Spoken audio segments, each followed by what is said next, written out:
विभिन्न कोशों में साधक की स्थितियाँ। विभिन्न कोशों में साधक की क्या स्थितियाँ होती हैं?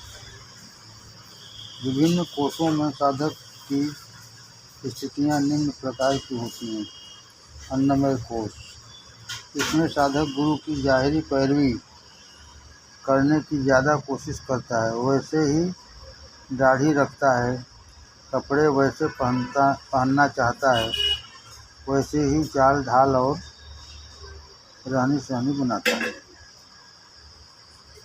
अन्नमय कोश, इसमें साधक गुरु की ज़ाहिरी पैरवी करने की ज़्यादा कोशिश करता है, वैसे ही दाढ़ी रखता है, कपड़े वैसे पहनना चाहता है, वैसे ही चाल ढाल और रहनी सहनी बनाता है। प्राणमय कोश, इसमें ईश्वरी प्रेरणाएँ होते हैं। मनोमय कोश, इसमें इच्छाएं पूरी होने लगती हैं, जो चाहता है वही प्रकट होने लगता है। सिद्धियां और शक्तियां। प्राणमय व मनोमय कोश की हालत में होती हैं।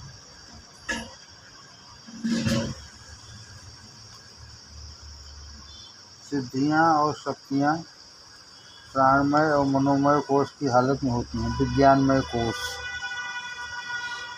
जब यह खुलता है तब सब शंकाएं अपने आप रफा हो जाती हैं और हर बात की असलियत अपने आप समझ में आने लगती है।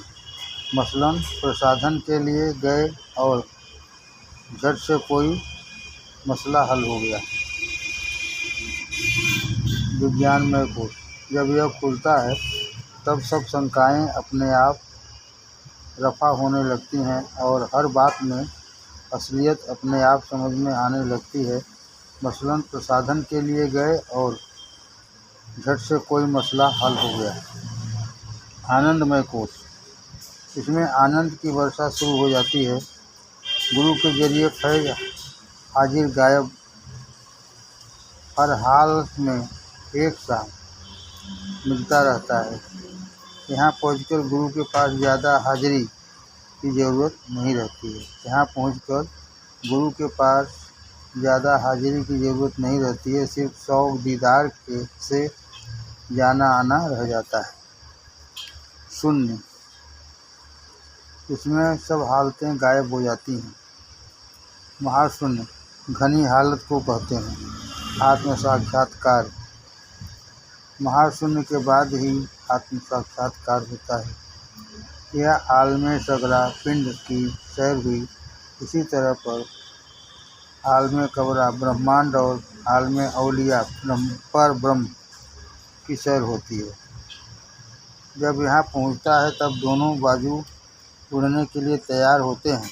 जब यहाँ पहुँचता है तब दोनों बाजू उड़ने के लिए तैयार होते हैं। अब मुरीद परवाज़ उड़ान करने के काबिल होता है। आगे के मुकामात मुजद्दिदिया हैं और सैर नबूवत पैगंबरी से ताल्लुक़ रखते हैं। सैर औलिया की हद पर ब्रह्म मंडल तक है। यह तो तफसील सैर है, लेकिन गुरु कृपा करे तो सैर एक घड़ी में करा दे। धर्मानुसार गुरु के आदर्श में अपनी रहनी सहनी बनावे। धर्मानुसार गुरु के आदर्श में अपनी रहनी सहनी बनावे। उसकी मोहब्बत की याद रखना और ईश्वर से डरना चाहिए। उसकी मोहब्बत की याद रखना और ईश्वर से डरना चाहिए।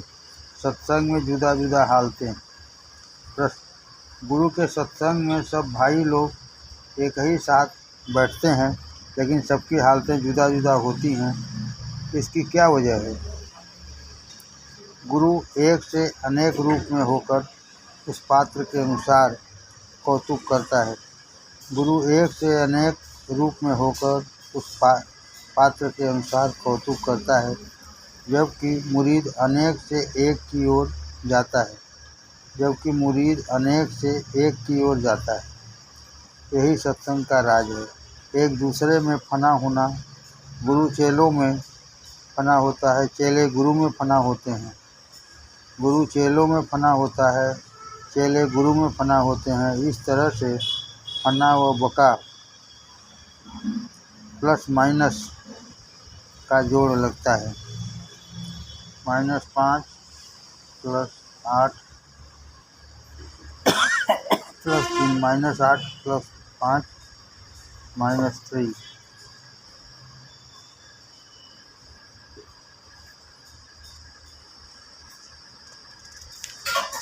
कभी फना की हालत होती है, कभी बका की। किसी में गुरु पूरी तौर पर काबिज हो जाते हैं, वहाँ बका और वका उल बका हो जाती है। और कहीं शिष्य का शुद्ध अहंकार इस कदर हावी होता है, उसकी स्थिति बका की हो जाती है।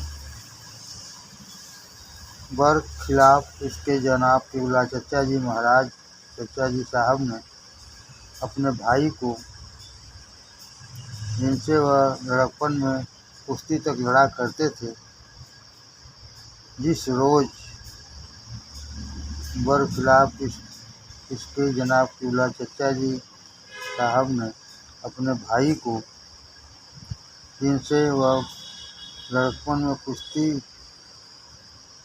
तक लड़ा करते थे, जिस रोज़ से बतामील हुक्म पीर मुर्शिद मान लिया, उस रोज़ से इस तरह तालीम हुक्म अदा किया कि क्या कोई करेगा। क्या सीखने की कोशिश नहीं की और न कुछ दरियाफ्त ज्ञात किया। कभी सीखने की कोशिश नहीं की और न कुछ दरियाफ्त किया। कभी उनके पास बैठे नहीं, लेकिन हमेशा बदिल हाजिर रहते थे। और जब कभी कोई हुक्म किया तो चाहे करीब वाला न सुन पाए, आप दूर बैठे वहीं से आवाज़ देते थे, बहुत अच्छा, और खड़े हो जाते थे। हालांकि शायद ही कभी मौका आया हो कि आपको काम करना पड़े, दूसरे कर देते थे।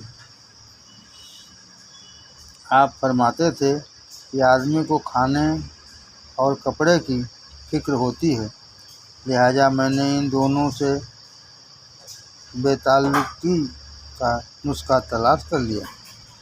आप फरमाते थे कि आदमी को खाने और कपड़े की फिक्र होती है, लिहाजा मैंने इन दोनों से बेताल्लुकी का नुस्खा तलाश कर लिया। खाना जनाब क़िबला लाला जी की खाई थाली में खाता था। खाना जनाब क़िबला लाला जी की खाई थाली में खाता था और कपड़ा उनका उतारा पहनता था।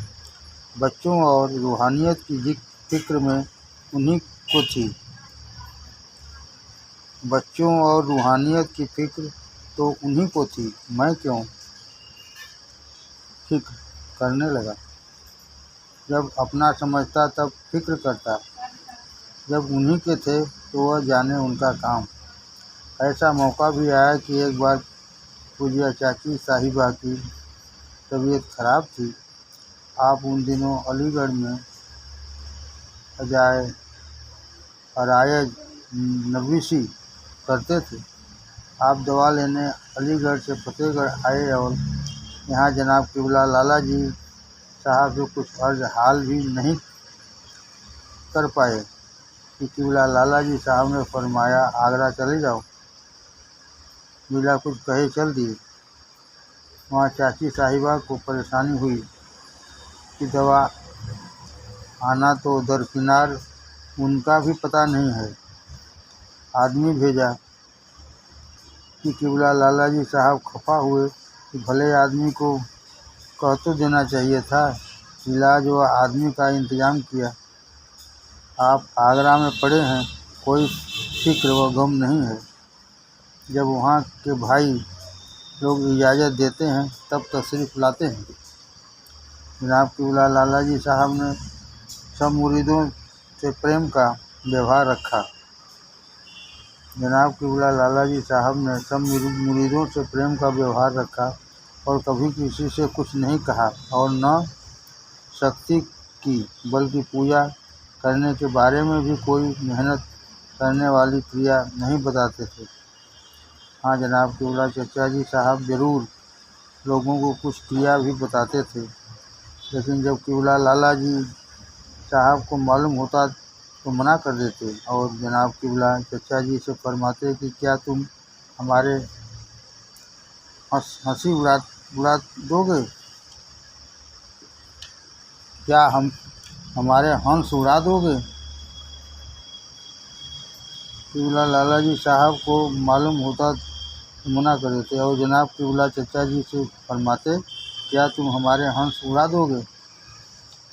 मेहनत हमको तुमको करनी चाहिए, इन बेचारों की मेहनत में अभी से क्यों डालते हो?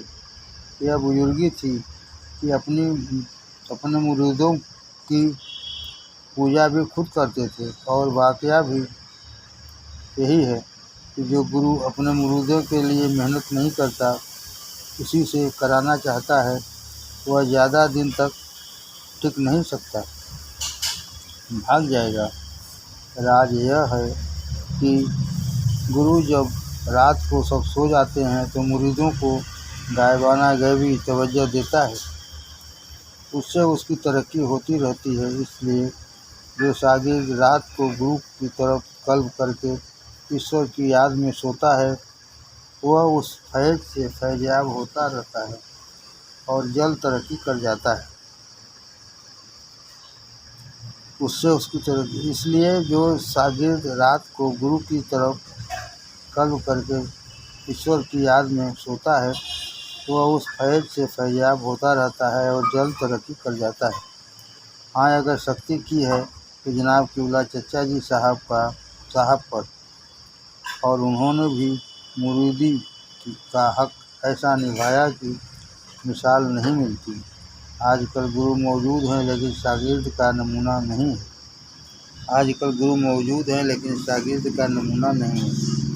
क़िबला चचा जी साहब ने भाई होते हुए जो शागिर्दी का हक निभाया बयान नहीं किया जा सकता। एक ही घर में रहना, बाल बच्चों के रोज़ रोज़ किस्सा कहानी होना, लेकिन आपका यह उसूल बराबर कायम रहा। सबकी ममता ताक बटोरी, किसी की भी न सुनी, न परवाह की, क्रिया बस एक, तामिल हुक्म गुरु, क्रिया बस एक, तामिल हुक्म गुरु। धन न था न परवाह रही, तन व मन सब गुरु के चरणों में अर्पित था। निस्बत दरियाफ्त करने का तरीका। प्रश्न, निस्बत कैसे दरियाफ्त करते हैं? जिंदा और मुर्दा, अहले अल्लाह, ईश्वरनिष्ठ व्यक्ति, धर्मात्मा का निस्बत संबंध लगाव ताल्लुक़ दरियाफ्त करने का तरीका। जिंदा और मुर्दा, ईश्वरनिष्ठ व्यक्ति, धर्मात्मा की निस्बत संबंध लगाव ताल्लुक़ दरियाफ्त करने का तरीका। अगर जिंदा है तो उसके सामने बैठे, अगर मुर्दा है तो उसकी कब्र के सामने बैठे। अगर जिंदा है तो उसके सामने बैठे, अगर मुर्दा है तो उसकी कब्र के सामने बैठे। अगर दफन नहीं किया गया है, जलाया गया है, तो वह जगह जहाँ वह जलाया गया है मालूम कर ले और ख्याल से उस जगह को अपने सामने कर ले।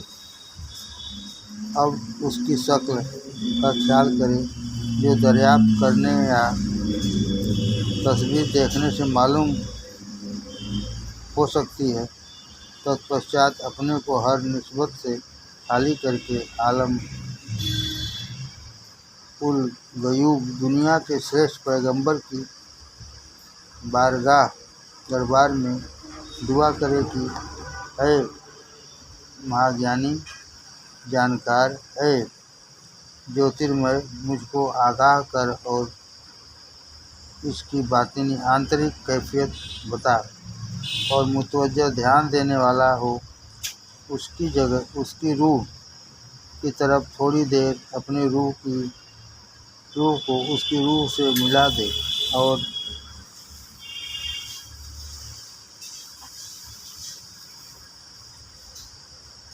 फिर थोड़ी देर बाद अपनी तरफ मुतवज्जह हो ध्यान दे। तो अगर अपने में कुछ कैफियतें पाएँ तो समझे कि निस्बत उसी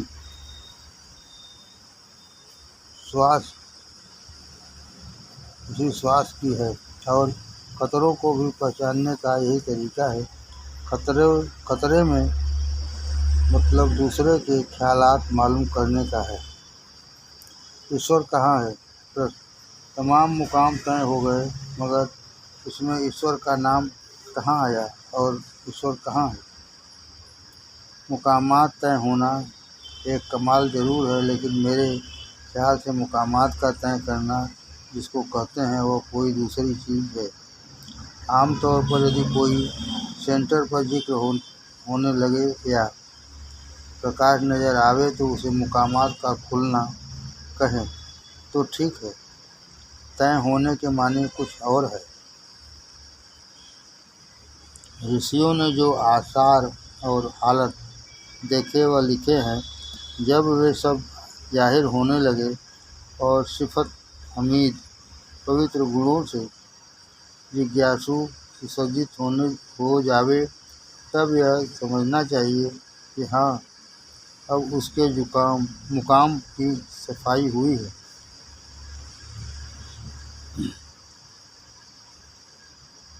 जिज्ञासु सुसज्जित हो जावे, पवित्र गुणों से जब जिज्ञासु सुसज्जित हो जाए, तब यह समझना चाहिए कि हाँ, अब उसके मुकाम की सफाई हुई है। यह जिज्ञासु अब इस काबिल हुआ है कि इसको राम नाम सिखलाया जाए। अभी तक जो राम नाम बतलाया गया और उसके चित्त की सफाई के लिए था, और अब जमीन बीज डालने के काबिल हुई। अतः राम नाम का बीज बोया जा सकता है। अब राम नाम का बीज बोया जा सकता है। अतः यदि ठीक तरह से रखवाली की जाए, जरूरी पानी व गर्मी आदि पहुँच जाए तो फल लावेगा वगैरह वगैरह। जब पिंडी मन और ब्रह्मांडी मन के चक्र तय हो जाते हैं, तब आगे के मुकामात सुपर कॉन्शियस औलिया भी खुल जाते हैं। जब गोया दोनों पंख पर खुल गए और अब परवाज करने उड़ने के काबिल, यानी ईश्वर की तरफ रूहानी सैर करने के काबिल जिज्ञासु होता है, अब जिस ढंग पर परवाज करता जाएगा वैसा कुर्ब को करीब समीपत्व गुरु कृपा से हासिल होगा। ठहरने की जगह कहीं नहीं है। भागो दौड़े आगे हैं। वेद कहते हैं कि यह नहीं है। नेति नेति कहीं वेद पुकारा। जो कुछ भी देखा, जाना, सुना, समझा हो ईश्वर के बारे में बिरले ही आज तक कोई नहीं कह सका है। जो कुछ भी देखा, जाना, सुना, समझा हो ईश्वर के बारे में बिरले ही आज तक कोई नहीं कह सका है कि यह है या ऐसा है। तुम्हारी कृपा तुम्हें रघुनंदन, जानत भक्ति चंदन। जाहि न चाहि कबहु कछ, तुम सन सहस्रनेह, वसौ निरंतरता सुमन सो राहुल निर्गे। ईश्वर की तौफीक शामिल हाल हो, वह भक्त भी ईश्वर को